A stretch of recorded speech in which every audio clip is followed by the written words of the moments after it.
Boa tarde a todos. O nosso grupo é composto por mim, Caio, pelo Johan, pelo Ricardo e pelo Nicolas. E ele é um LSP para a ARM e também operações matemáticas em ARM. Pode passar aí.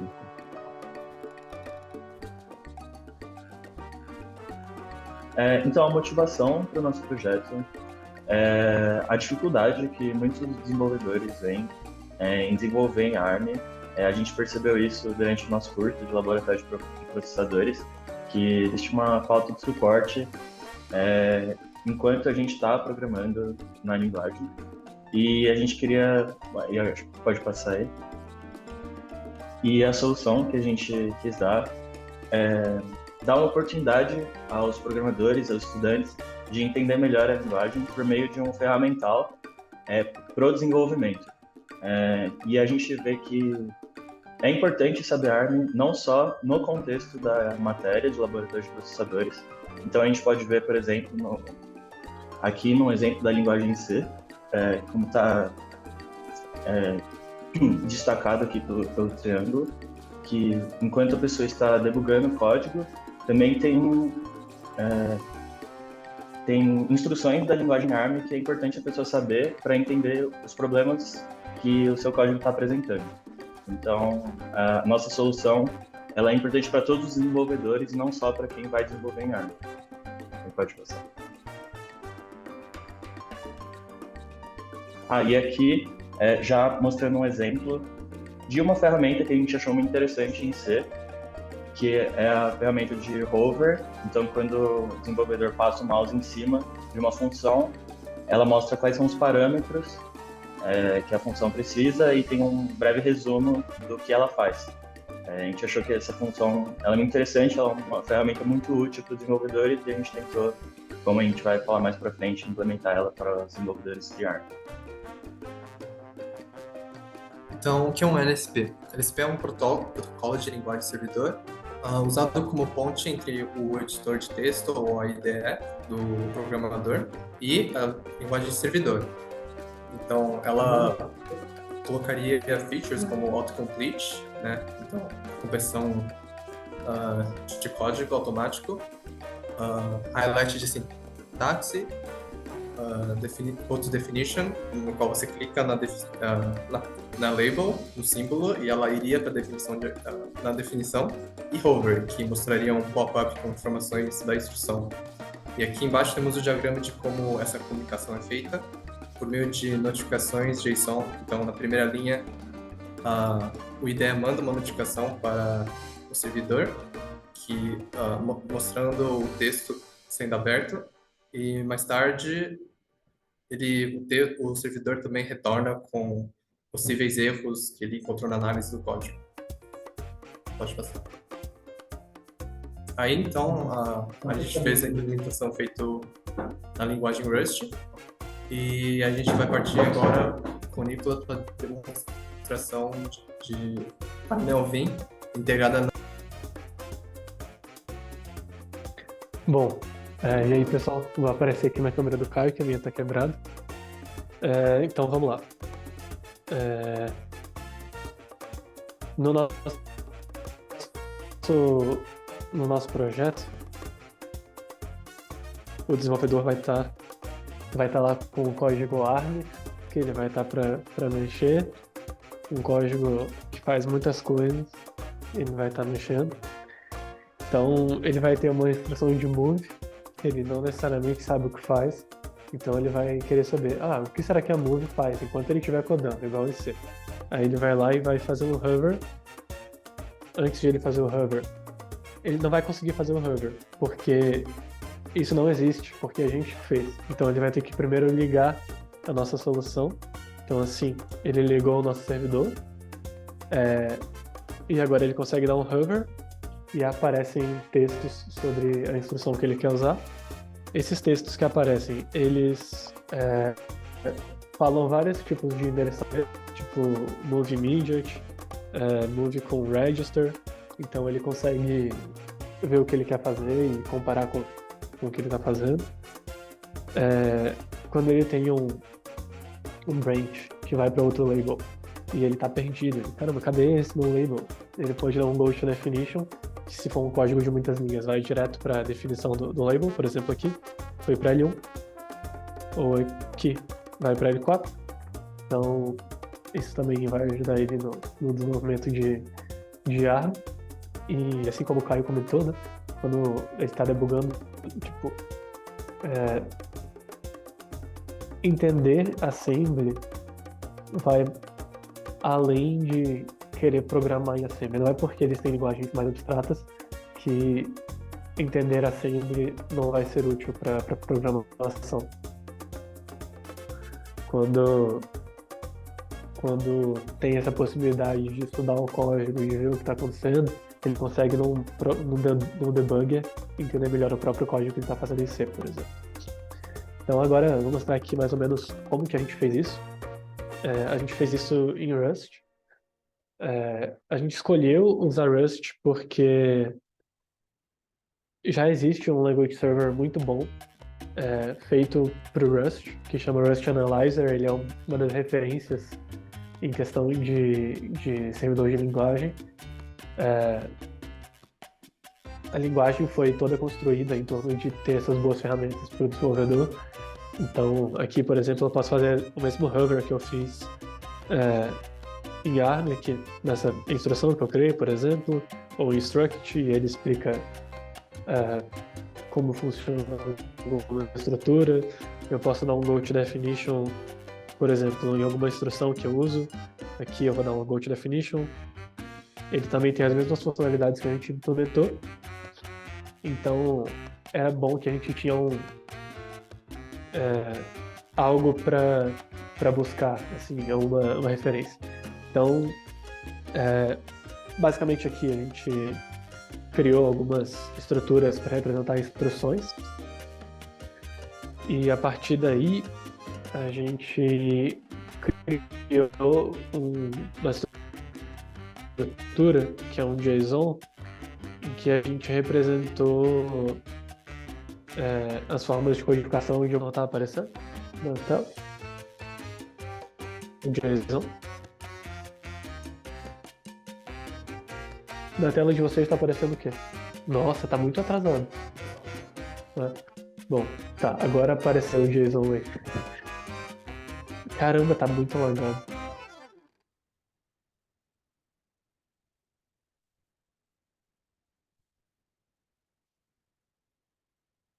Eu vou continuar falando mesmo estando completamente lagado? Tá bom. Bom, então a gente tá vendo aqui o JSON agora e dá pra ver que ele fala de cada instrução, quais registradores ela usa, os mnemônicos, a forma de operação, o sumário de como funciona a instrução, os símbolos que ela pode usar. Então, a partir desse arquivo que a gente criou no site da ARM, com algumas referências, a gente serializa esse JSON e vai criando várias instruções em código para a gente conseguir pôr um hash map para usar na hora do hover, que quando o usuário faz um hover em cima de uma palavra, ele busca essa palavra no hashmap e compara com esse hashmap que a gente criou a partir do JSON e retorna para ele informações sobre a instrução. E quando ele dá um go to definition, a gente fez uma tabela de símbolos relacionando os labels. Então, quando ele dá um go to definition em cima da palavra, ele vai pular para esse símbolo onde ele está determinado nessa tabela e vai ir para essa linha que o label foi definido. Então, para eu dar um exemplo disso, eu vou mostrar aqui para vocês como que ficou essa tabela de símbolos. Então aqui vamos ver se o servidor está rodando. Podemos ver aqui que o servidor está rodando. Esse ARM LSP. Então, aqui onde eu crio a tabela de símbolos, eu vou colocar um breakpoint para a gente conseguir ver ela sendo criada. Aqui eu vou dar um attach para o processo que já está rodando. Legal. Então aqui vocês vão poder ver que quando eu der um go to definition, ele vai bater no breakpoint. Legal. Agora eu vou dar um step over para a gente ter a tabela de símbolos. Pronto. Agora vamos aqui ao final. Aí aqui na symbol table ele vai ter L1, etc. E aí ele fala a localização no arquivo, teste.sn, que vai da linha 8 caractere 0 até a linha 8 caractere 3. Então, basicamente, essa é a tabela que a gente constrói para quando a pessoa der um GD, que é o Go to Definition, ela conseguir pular para essa posição. Bom, legal. Agora vamos voltar aqui para o slide, porque a gente fez mais coisa do que isso aí.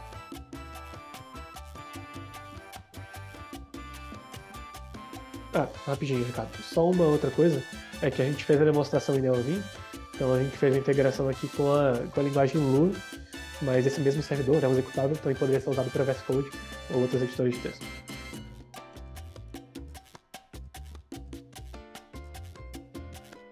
Boa, obrigado, Nicolas. Enquanto a gente estava desenvolvendo o LSP, a gente sentiu a necessidade de testar códigos assembly. E para testar códigos assembly, como a gente estava entendendo muito de assembly, e a gente também estava querendo aprender mais sobre como as instruções são formadas, a gente decidiu escrever um script em Python que recebesse operações matemáticas e, entre aspas, compilasse elas para um código assembly. Esse processo, na teoria, é o que vocês estão vendo na tela, então a gente recebe essas operações matemáticas, a gente vai lendo elas linha a linha, como se fosse um TXT de operações matemáticas.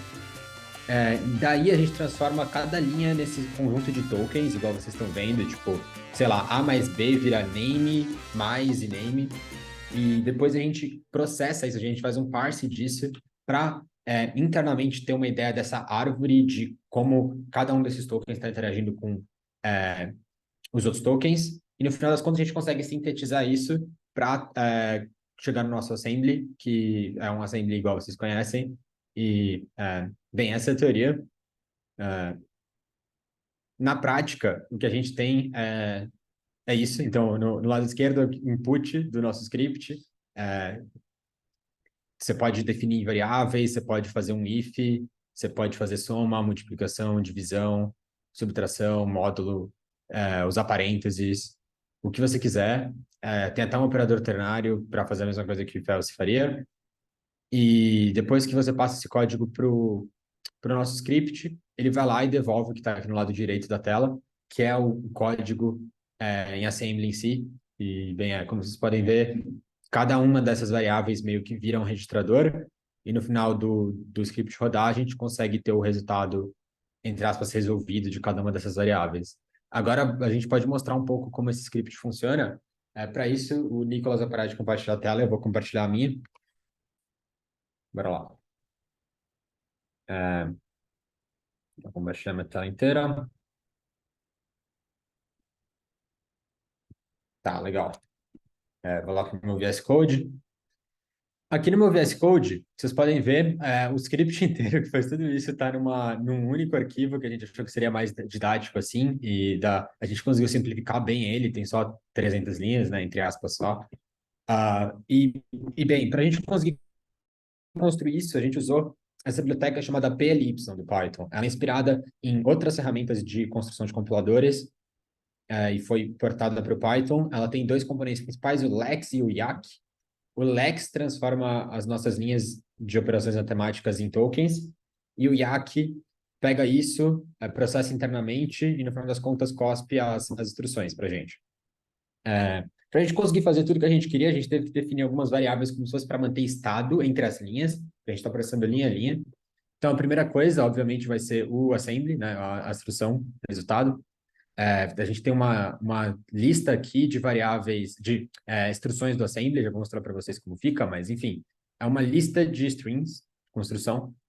Depois a gente tem um mapa que mapeia o nome matematicamente, tipo, sei lá, o A igual a 5, o nome é A, para um registrador equivalente. E a gente também tem uma stack para ajudar a gente quando a gente for fazer, tipo, as instruções if else, os operadores ternários.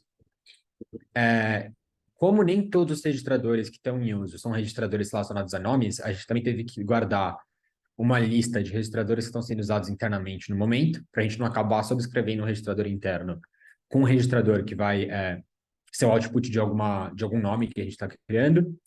E às vezes a gente também usa essa variável aqui para saber qual que é o registrador atual. Nem sempre, mas às vezes é necessário. A gente definiu aqui 13 registradores, e aqui começa a parte do... Quer dizer, aqui tem uma função que só ajuda a gente a criar instruções, então dado uma string, ela adiciona a string na lista do ASM. E começa a parte do Lex, do cara que transforma os tokens. Então, a gente define quais são os nossos tokens, a gente tem nome, número e as estruturas if, then, else. A gente também define operadores aritméticos, então, quer dizer, não só aritméticos, mas operadores em geral, então tem igual, mais, menos, vezes, maior, menor, divisão, módulo, parênteses para ajudar a gente a fazer coisas com ordem e as estruturas do operador ternário. A gente também definiu o que pode ser ignorado, né? Então a gente vai ignorar tabs e espaços. A gente também definiu o que caracteriza um nome. Então, quando ele estiver lendo uma linha, como ele sabe o que é um nome, e é o que consiga caber nesse regex aqui, basicamente vai virar um A é um nome, um ABC é um nome, um deadbeef é um nome, um my name é um nome. E aí começam algumas coisas mais especiais, né? Por exemplo, quando ele encontrar uma coisa que pareça um número, ou seja, que entre nesse regex aqui, o que ele vai fazer? Ele precisa transformar isso num inteiro do Python para poder processar no futuro. É isso que a gente faz aqui. Pro if, pro else, pro then, a gente não precisa fazer nada, é só retornar o próprio if, then, else. Quando ele perceber que tem uma nova linha, também no op, a gente não precisa fazer nada quando chega uma nova linha, só precisa ter uma noção de quebra de linhas, que isso entra mais lá para frente.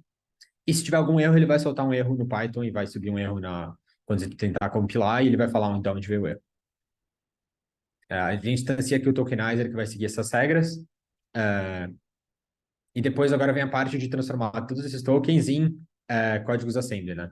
Então vai ser a gente usa essa função aqui para descobrir qual registrador está livre, quando a gente quiser usar um registrador novo. A gente também tem essa função aqui para ajudar a gente a fazer os maiores e iguais, os maiores e menores nas operações matemáticas. E aí começa a parte, tipo assim, se ele vê uma expressão que seja um nome igual a uma expressão, um statement, né? Um statement que seja um nome igual a uma expressão, ele vai fazer isso aqui. Se ele vê alguma expressão que pareça matemática, ele vai fazer isso. Alguma que pareça um fluxo de controle, ele só precisa detectar, mas ele não precisa fazer nada, porque a gente trata isso de outras formas. Parênteses também, ele só precisa dar uma reordenada nos tokens que ele estiver processando.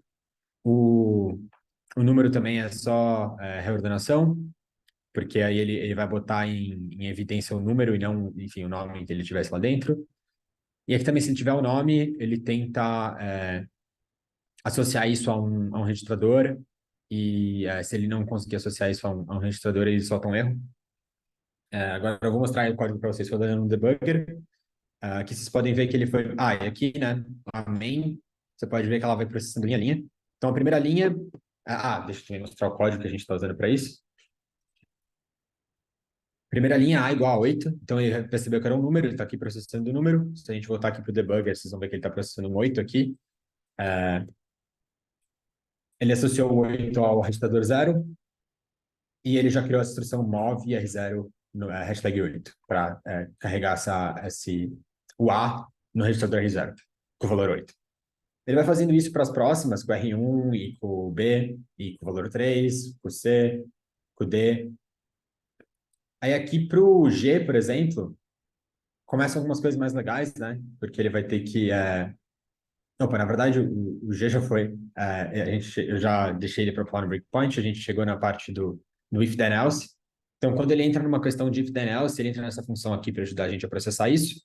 Essa função se aproveita dessa stack que a gente criou quando a gente detectou que estava rolando uma instrução de if, then, else, para poder criar uma estrutura que fosse CMP para comparar os valores dos dois registradores que a gente está querendo comparar, e depois um mov-GE e um mov-LT, ou um mov-LE e um mov-GT, para fazer o que a gente quisesse fazer. Vou continuar rodando o código aqui. Vamos lá, ele está fazendo mais comparações. Vou botar aqui um breakpoint no final para a gente poder ver os resultados. Vamos passar para frente. Aí aqui para os resultados, é legal a gente ver também que a gente conseguiu manter uma ideia de todos os registradores que estavam em uso internamente. Como no final não tem nenhum, ele fica vazio. E os nomes, o mapa dos nomes para os registradores, né? Então, name to register. A gente consegue ver todos os mapas, por exemplo, o A representa o R0, o R0 representa o A, o R1 representa o B, etc, etc. E a gente pode ver aqui o nosso assembly, que gerou todas as instruções. Agora ele vai printar ela bonitinho ali no final. A gente vai poder ver elas, né? Então, esse código aqui acabou virando isso aqui, igual eu tinha mostrado no slide. E, bem, é basicamente isso para a gente faz para transformar as expressões matemáticas em código assembly. Agora eu vou passar para o Caio, enfim, fechar a apresentação.